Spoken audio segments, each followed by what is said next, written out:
Hi friends, ఇక్కడ నేను మా డాడీ బేకరీకి వచ్చాము. ఎందుకంటే మా సిస్టర్ సన్ బర్త్డే. సో ఇంకా బర్త్డే కాబట్టి కేక్ తీసుకుందామని చెప్పేసి బేకరీకి వచ్చాము. ఇక్కడ మా డాడీ మా బుడ్డోడి కోసం ఒక పెద్ద కవర్ బాంబులే తీసుకున్నాడు.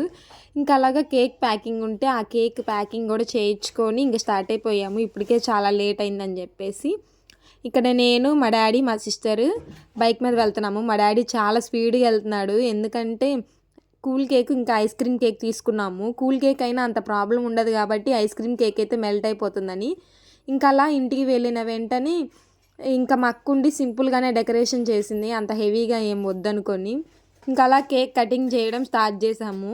అలా కేక్ కటింగ్ అయిపోయిన వెంటనే ఇంకా కేక్ తినేసి ఇంకా కేక్ చాక్లెట్స్ అందరికీ పంచేసి ఇంకా ఇప్పటికే చాలా లేట్ అయిపోతుందని చెప్పేసి ఇంకా డిన్నర్ చేద్దామని చెప్పేసి స్టార్ట్ చేసాము. ఇక్కడ మా అక్క మా కోసం bagara rice, chicken fry, chicken curry, sambar ఇంకా పెరుగు చట్నీ ప్రిపేర్ చేసింది. టేస్ట్ అయితే చాలా బాగుంది. ఇంకా అలా తినేసి ఇంకా నెక్స్ట్ డే మార్నింగ్ మేము ఐస్ క్రీమ్ కేక్ కట్ చేద్దాం అనుకుంటే మా అక్క ముందే ఎగబడుతుంది, కరువు పోద్దానిలాగా, ఏమనుకోకండి. ఇంకా అలా కేక్ కట్ చేద్దామని చూస్తే అదేమో చాలా గట్టిగా ఉంది, కట్ అవ్వట్లేదు. ఇంక మా అక్క నేను కాదు, నువ్వు కాదు, నీ వల్ల కాదు, నేను కట్ చేస్తాను అని చెప్పి లాక్కుంది.